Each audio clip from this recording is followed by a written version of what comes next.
She came back from Jesse. She came back from Tom. She came back from Georgie, from the tabloids, from the memes, from the reunion fights, from the edits that made her look unhinged, from the Twitter threads that dissected her every decision, from the Instagram comments that were cruel in ways that would have broken most people, from the surgery discourse, from the financial speculation, from the relationship questions that never seemed to stop, from the sister drama, from all of it. Darcey Silva has demonstrated a capacity for public resurrection that is genuinely, objectively remarkable. She is the phoenix of the 90-day universe. Every single time the internet wrote her off, she came back louder, brighter, more determined than before, which is exactly why a post that appeared on her social media last Tuesday at 11:47 at night, a post that was live for exactly 19 minutes before it vanished completely, hit this community the way a stone hits perfectly still water. The ripples are still moving, and we saved the screenshots. If this is your first time on this channel, welcome. Hit that like button and subscribe right now, because what we do here is not gossip. What we do here is pay attention. And right now, there is something happening in the Darcey Silva story that deserves every single bit of our attention. Stay with me. This is going to matter. Let's start at the beginning. Not the beginning of the post, we'll get there, I promise, but the beginning of the pattern, because you cannot understand what that 19-minute window means without understanding the decade of behavior that makes it so completely out of character. Darcey Silva entered the public consciousness through 90 Day Fiancé before the 90 days, and from the very first moment the cameras found her, she was polarizing. That is not a criticism, that is simply the truth. She was emotional in ways that television loves to exploit and audiences love to debate. She was vulnerable on camera in ways that most people would never allow themselves to be, even in private. She was chasing something: love, validation, recognition, some combination of all three. And she was doing it in front of millions of people who had opinions about everything from her mascara to her motivations. The audience split almost immediately. Half of them loved her for being real. Half of them rolled their eyes at what they called the performance of it. And Darcey, to her credit, did not flinch. She kept showing up. She kept posting. She kept being exactly who she was, loudly and publicly, regardless of what the comment sections were saying. That is not a small thing. I need you to understand that before we go any further. The ability to remain in public life when the public is not being kind to you is a form of psychological endurance that most people dramatically underestimate. Most people, when the internet turns on them, go quiet. They hire a PR person. They post less. They curate more aggressively. They manage the image from a distance. Darcey did not do that. She did the opposite. When things got hard, she leaned in. When the memes got brutal, she went live. When the tabloids ran unflattering headlines, she posted another photo. Her relationship with visibility was almost defiant in its consistency. She was saying, without ever using these exact words, "I know what you think of me. I'm still here." And the audience, even the parts of it that were unkind, had to respect it on some level, because that kind of stubborn persistence is rare. Jesse came and went.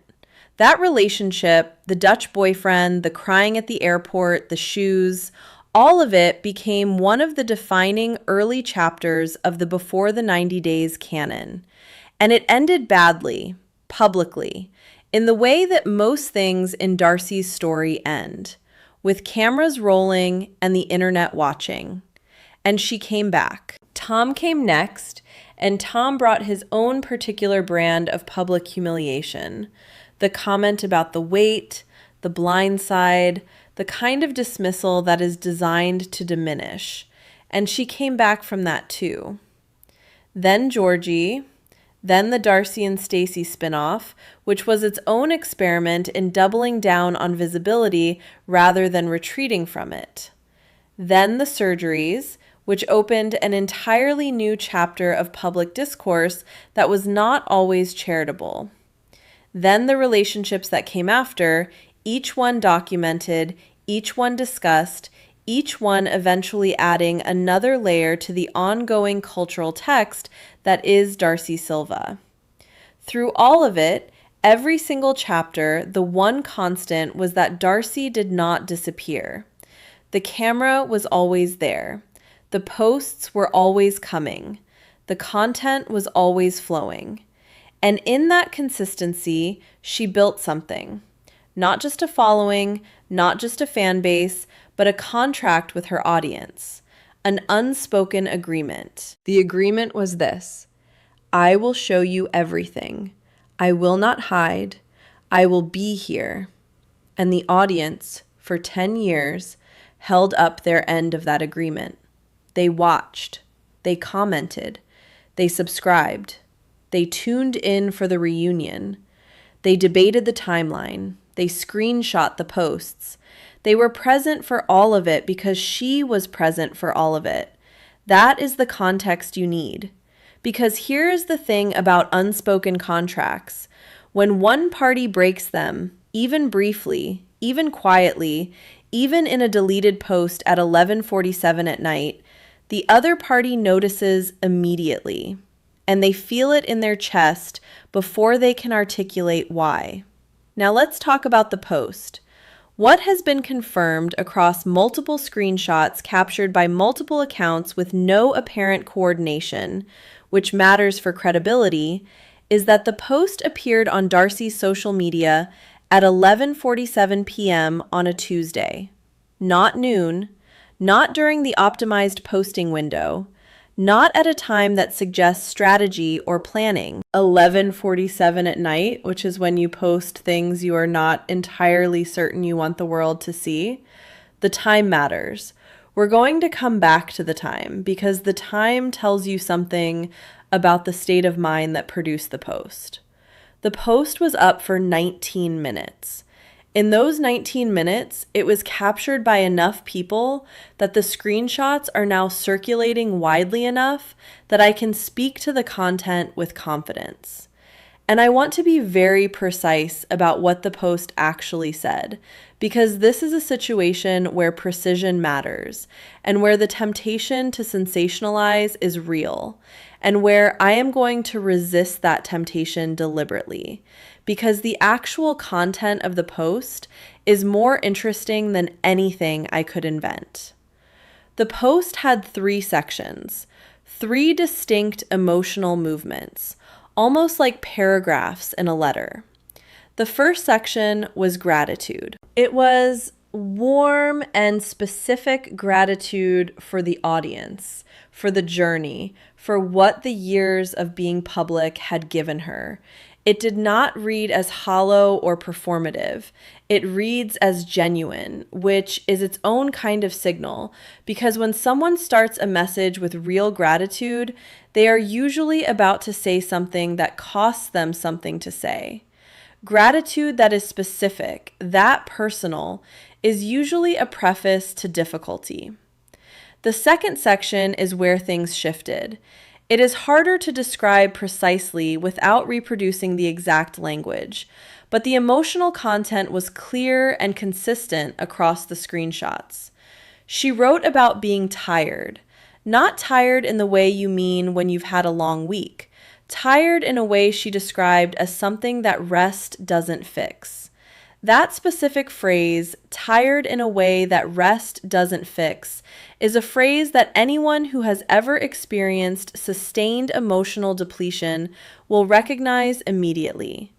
It is not the language of someone who needs a vacation. It is the language of someone who has been running on something other than fuel for a very long time and has finally hit the wall. She also wrote about choosing herself, not in the Instagram caption sense of that phrase, not as a slogan, but in a way that suggested she was describing an actual decision she was in the process of making, a choice she said she had not been brave enough to make before. The third section is the one that sent the community into its current state of collective concern. And I want to handle this carefully because the words matter and the interpretation of words also matters. And I do not want to be the person who turns an ambiguous post into a definitive narrative when the truth is that ambiguity is exactly what we have. The third section used the phrase, and I'm relaying what multiple screenshots confirm, "This is probably goodbye for a while." Those words, that phrase. And it was followed by language that read, in context, not as the kind of social media break announcement that influencers post when they're heading to Bali for a reset. It read as something with more emotional weight than that, something more final in its register. Not a pause, not a detox, something that felt, to the people who read it in those 19 minutes, like a different kind of door closing. And then it was gone. Here's what the deletion does, and this is the part that I find genuinely fascinating from a media and communication standpoint. A deleted post in the current era of screenshot culture does not accomplish what deletion is supposed to accomplish. Deletion is supposed to remove the content. What it actually does in practice is transform the content. A post that exists is a statement. A post that is deleted is a mystery. And mysteries generate more sustained attention than statements ever do, because a statement can be processed and filed away, but a mystery demands continued engagement. The community does not stop thinking about it. They cannot stop thinking about it. And the deletion, which was probably intended to close a conversation, has instead opened 3 conversations simultaneously, each one more urgent than the last. The first conversation is about what the post meant. Was it a genuine moment of exhaustion that she thought better of sharing? Was it written in a state of emotional distress that passed? Was it something she felt fully in the moment and then walked back for practical reasons?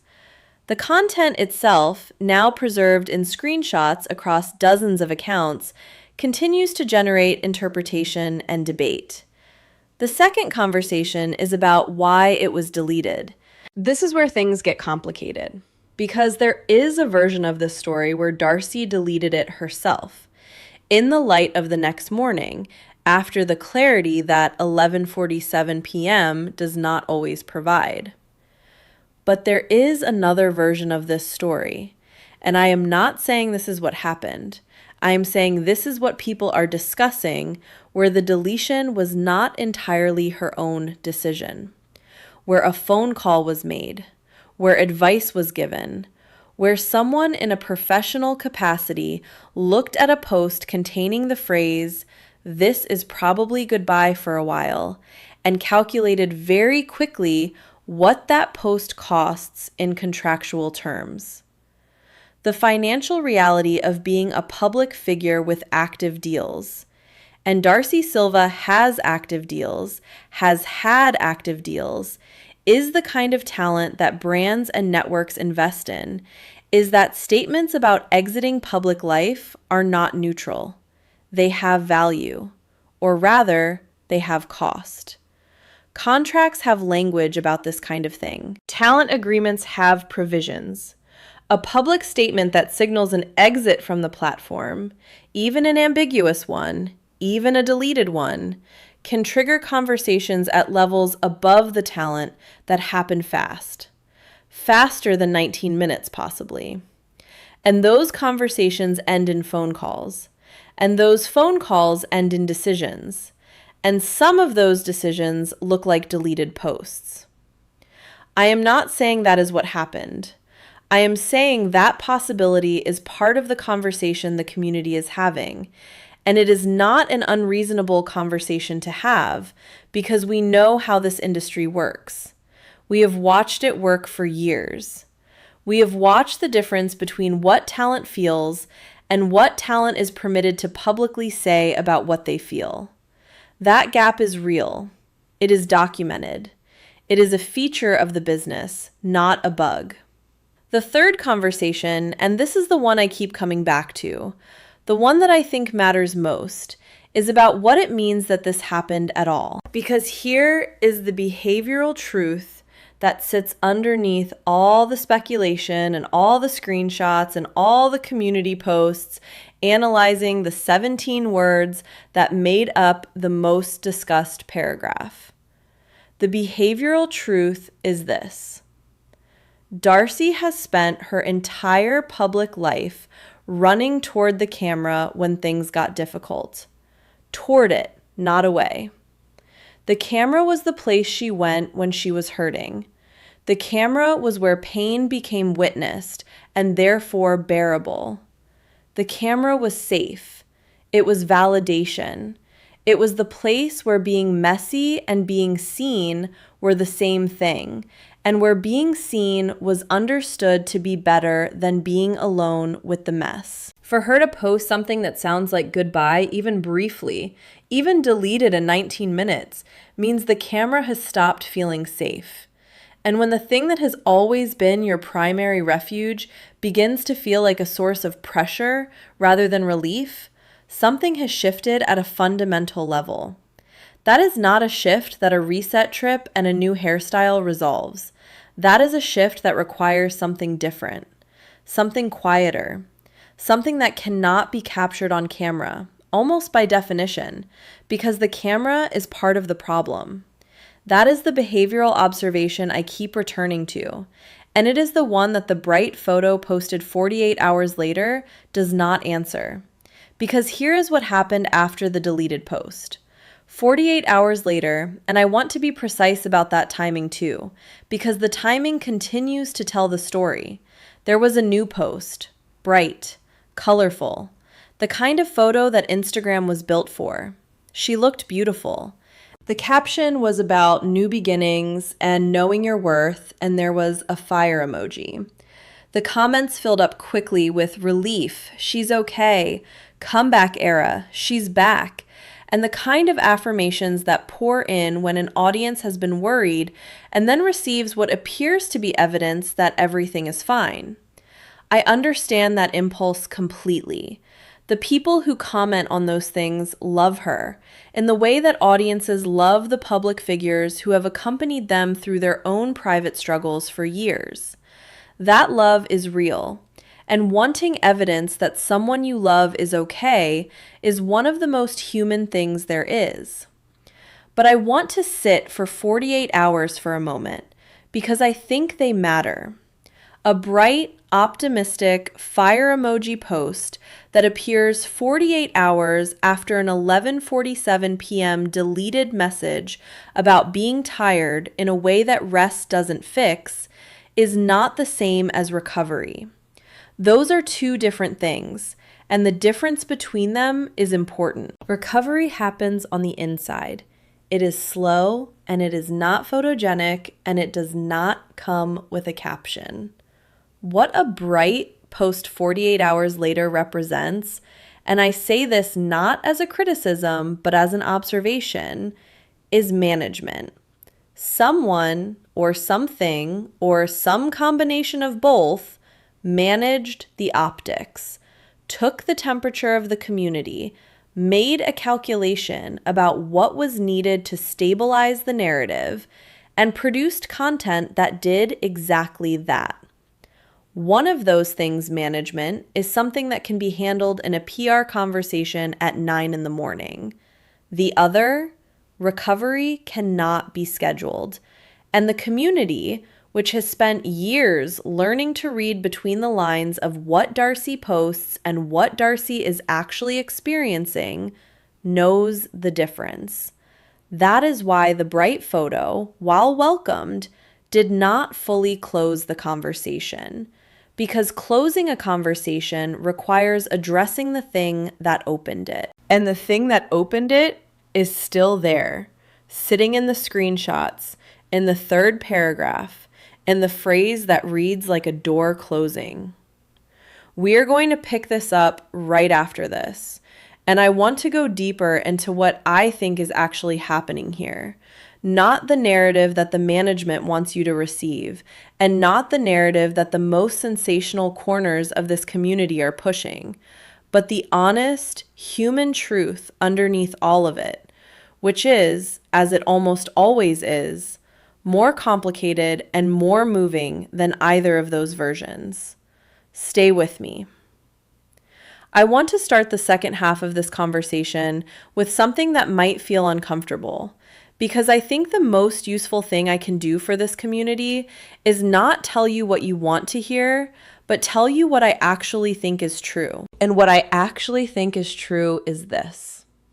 We have been so focused on the deleted post as a mystery to be solved that we have spent less time than we should on what the deleted post is evidence of. The mystery is interesting.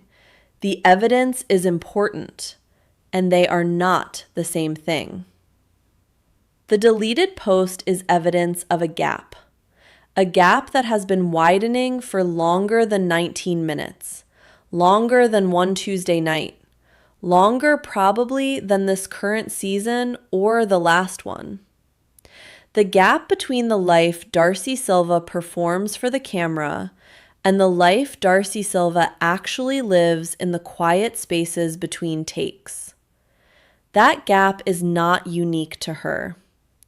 Every public figure who has ever traded their private self for public visibility lives with some version of it. But the size of the gap and the sustainability of maintaining it varies enormously depending on the person and the circumstances and the decade of accumulated weight they are carrying when they sit down at 11:47 at night and open their phone and start typing.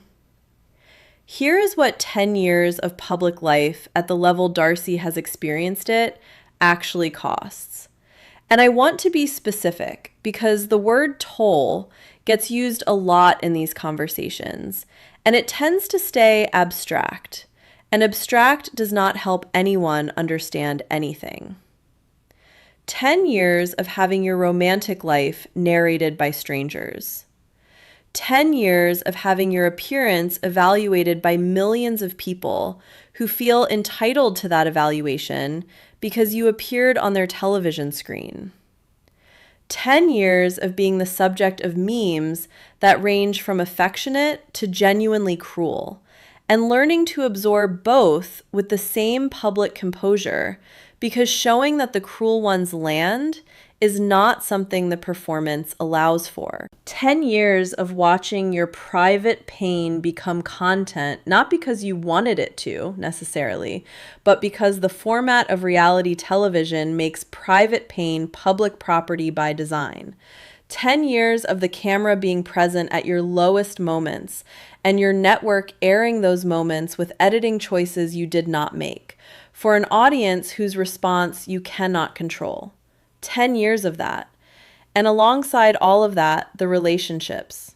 Jesse, Tom, Georgie, each one a chapter in a public narrative that the audience has opinions about, strong opinions. Opinions delivered in comment sections and Reddit threads and reunion specials where your choices are analyzed by people who know the version of you that was captured on camera and have constructed an entire theory of your psychology from that version alone. Each relationship that ended publicly added another layer to a story that was not just Darcey's story anymore. It belonged in some real and complicated way to everyone who had watched it unfold. That is an enormous amount of weight to carry. And the way Darcey has historically carried it, by leaning into visibility, by posting more rather than less, by going live rather than going quiet, is a coping mechanism. I want to name it explicitly, not as a criticism, but as an observation. Using the camera as the place where pain gets processed and witnessed is a coping mechanism. It is not a sustainable one in perpetuity because coping mechanisms have limits, and the limit is not always visible from the outside until it is reached. And when it is reached, it tends to look like a post at 11:47 at night that stays up for 19 minutes before someone, Darcey herself, or someone who advises her, thinks better of it. Now I want to talk about something that I think is being under-discussed in the community conversations I've been watching since this post surfaced. Everyone is talking about whether she's leaving. Everyone is speculating about what the post meant in terms of her professional future, her relationship with TLC, her contracts, her brand deals. And those are not illegitimate things to discuss. We've touched on some of them already. And the professional and financial dimensions of this situation are real and worth acknowledging. But here's the thing almost nobody is talking about. The phrase she used, tired in a way that rest doesn't fix, is a phrase that deserves to be taken seriously on its own terms, not as a clue in a mystery about her career trajectory, but as a statement about a human being's internal state. Because that phrase has a specific meaning. That is not the language of burnout in the general, overused Instagram hashtag sense of the word. That is the language of someone who has passed through burnout and arrived somewhere on the other side of it that is harder to name and harder to fix. Anyone who has been there knows exactly what that phrase describes. It describes the experience of waking up after a full night's sleep and feeling no different than when you went to bed. It describes the absence of the thing that used to make you want to get up, the thing that used to make the effort feel worth it, the thing that used to feel like forward motion.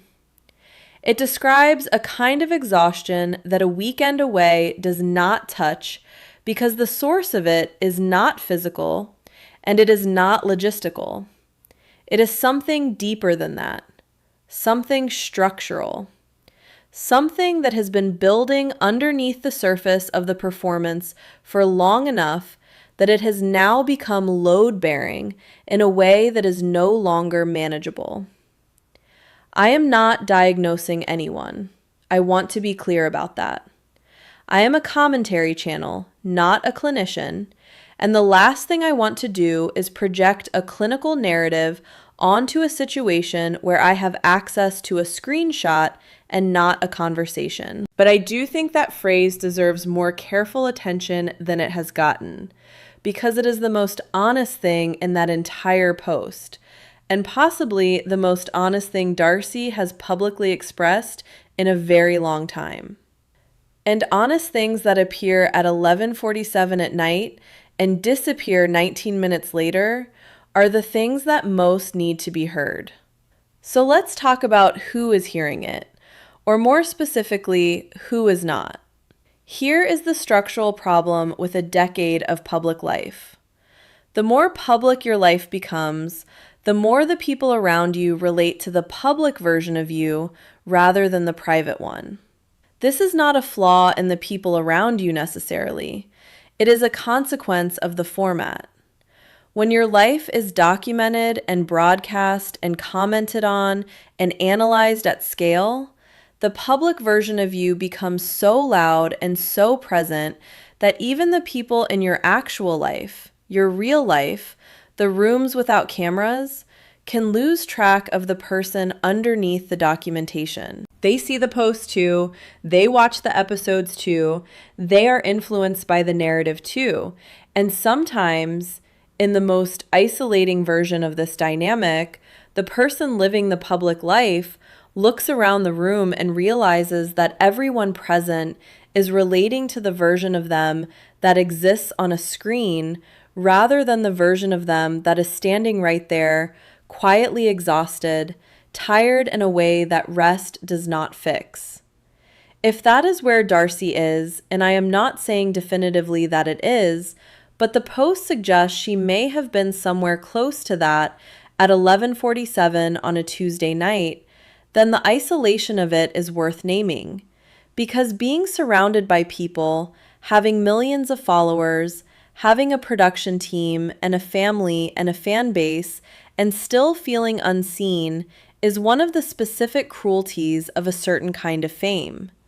The visibility is total. The being seen is almost absent. And that gap, like all the gaps we've been discussing tonight, is not one that a fire emoji caption can close. Now, I want to talk about the community, about all of us, about what our role is in this, because I think that is a conversation worth having, and I have been building toward it since the beginning of this video.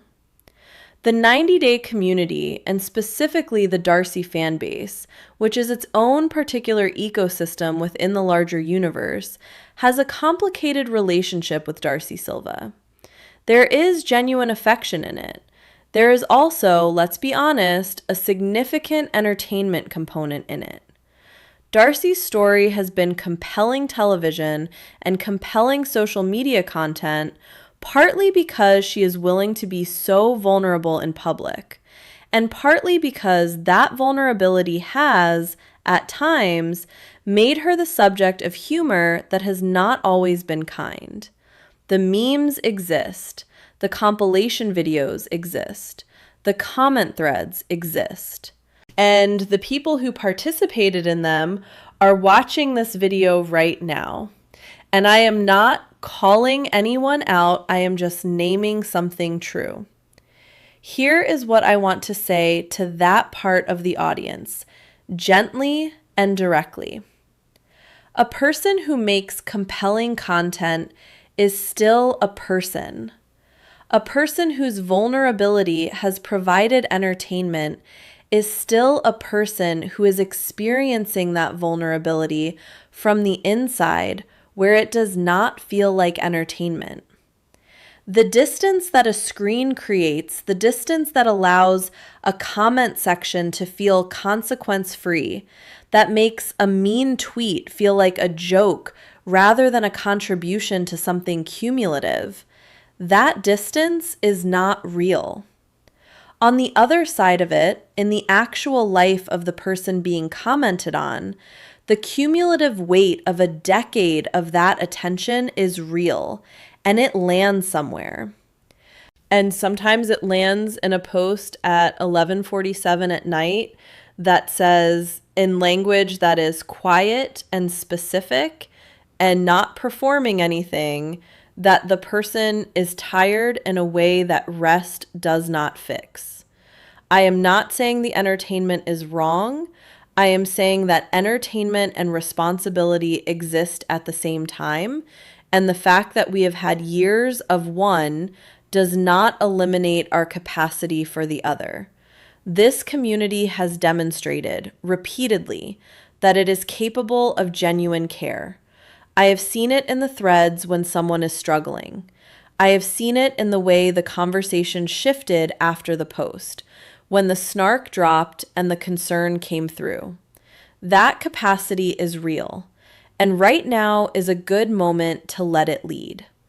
Which brings me to the question that I think is the most important one in this entire video, and the one I want to leave you with, because it is the one I do not have an answer to, but I think deserves to be sitting in your mind as you navigate the next chapter of this story. The question is not, is Darcey leaving? The question is not, what does this mean for the show? The question is not, was the deletion strategic or genuine? Those are interesting questions. They are not the important question. The important question is, what does she actually need right now? Not the audience's version of what she needs, not the network's version, not the version that shows up in a bright photo with a fire emoji 48 hours after a 11:47 p.m. post about exhaustion that went up and came down faster than most people's attention spans. What does the actual human being Darcey Silva, the woman in the room without cameras, the one who typed those 3 paragraphs and then deleted them, actually need right now? I think the post told us. I think she told us in the only way she felt she could in that moment, in a format that she could take back if she needed to, which she did. She told us she is exhausted at a level that requires something different than what she has been doing. She told us she is considering a kind of choice she has not been brave enough to make before. She told us that something in the relationship between herself and the visibility that has defined her life for 10 years has fundamentally shifted. She told us all of that in 19 minutes and then took it back. But the taking back does not unmake the telling. And so here's what I want to say, directly, plainly, without any of the framing or the structural analysis or the community observation that has carried us through this video. If you are someone who is in Darcey's actual life, not her online life, not her professional life, but her real life, the rooms without cameras, please be the person who takes the post at face value. Please be the person who does not manage the narrative with her, but sits with the reality of it alongside her. Please be the person who says, you are allowed to stop. You are allowed to choose something quieter.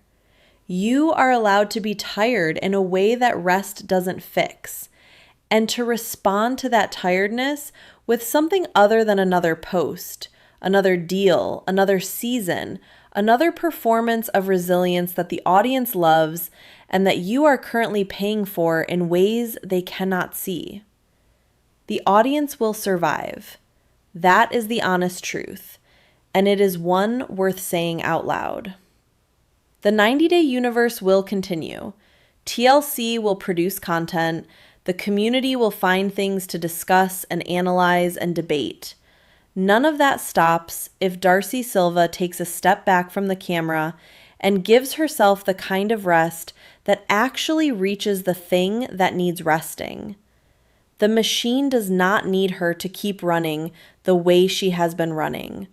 The people who actually love her are the real ones. The ones in the real rooms do not need another season. They need her to be okay. And okay right now might look like something that cannot be filmed. I have been doing this channel for long enough to know that there are two kinds of Darcey content. There is the content that is fun to make and fun to watch and exists in the tradition of reality television commentary that this community runs on. And then there are the moments rarer, heavier, more important, where the story stops being entertainment and starts being something else, something that asks more of us than just attention. This is one of those moments, and I wanted to handle it like one.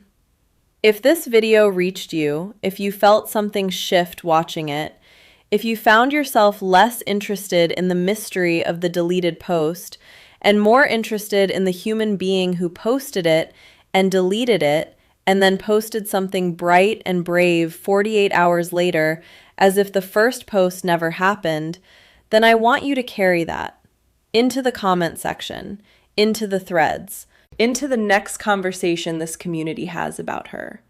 Carry the version of this story where she is a person first and a character second, because she is, and that has always been true. It is just easier to remember when she reminds us, the way she reminded us at 11:47 on a Tuesday night. The screenshots exist. The community has seen them. The conversation is not going to stop. But the conversation can be shaped by the people having it. And the people having it right now are you. So shape it with something that looks like the care you would want someone to extend to you if you posted something true at midnight and then lost your nerve about it. That is all I have got for today. But before you go, I need you to do something for me. Because this channel only exists because of the people who show up for it consistently. If this video made you think, if it made you feel something you were not expecting to feel watching a drama commentary channel, if it gave you a different lens for a story you thought you already understood, hit the like button, It costs you nothing, and it tells the algorithm that this kind of content, the kind that takes things seriously, the kind that tries to be honest rather than just entertaining, is content worth putting in front of more people. Subscribe if you are not already here, because this is what we do on this channel, and we do it every week, and we do it with care. And drop a comment below. Tell me what you think happened. Tell me what you hope happens. Tell me if this one hit differently for you, because based on the messages I have already been getting since this story broke, I think it has. I think a lot of you are feeling something real about this, and I want to know what it is. Take care of each other out there. Be kind in the comments, hers and everyone else's, and I will see you in the next one.